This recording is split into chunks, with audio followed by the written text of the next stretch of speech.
It finally happened. The Mafia franchise has come to the cloud.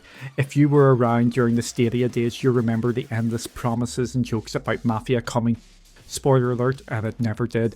But now, thanks to GeForce Now, the entire Mafia series is finally streamable, and that's not all.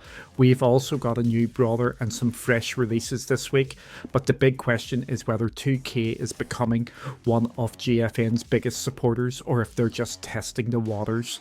The entire Mafia franchise has finally made it to GeForce Now. That's Mafia 1, 2 and 3 Definitive Editions, plus the classic versions of Mafia 1 and 2.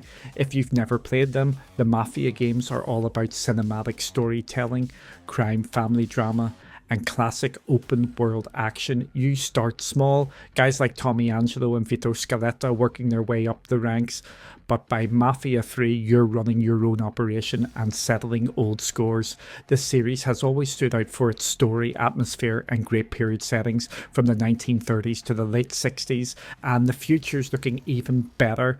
Mafia The Old Country, a brand new prequel, will launch day one on GFN later this year.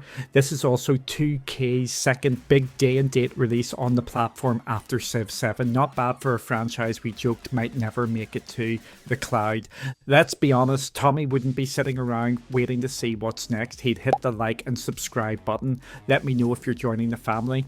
Next up is Towerborne, a new side-scrolling looter brawler from Stoic and Xbox Game Studios. You take on the role of an ace, a hero reborn to defend the last bastion of humanity known as the Belfry.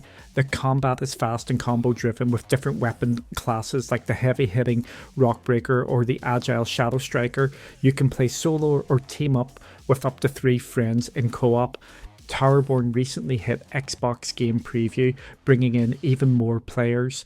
It's available on Steam and PC Game Pass, and if you're using a GFN Ultimate or Performance membership, you'll get HDR support for richer visuals. One quick note though, achievements aren't live yet, but the devs have confirmed they're coming with the 1.0 release and will be retroactive, so anything you accomplish now will still count when achievements go live. Also, no more wipes or progress resets are planned, so everything you are now is permanent. We've also got a few other games joining GFN this week. First up, Survival Machine. It's a co-op survival game where you and your friends build a moving base to outrun threats and hopefully survive. Think Oregon Trail, but if the wagon was falling apart and everyone forgot how to steer. Then there's Revenge of the Savage Planet. If the name rings a bell, it's the follow-up to Journey to the Savage Planet. And for the cloud gaming historians out there, here's a fun fact. The studio behind Journey, Typhoon Studios, was bought by Google and became part of Stadia's first party lineup. So yeah, this series technically used to be a Stadia exclusive, well, until it wasn't. And finally, Spirit of the North 2. You play as a fox again, exploring a beautiful world and solving puzzles. This time around, it's had a nice visual upgrade and should look great on Ultimate Tier.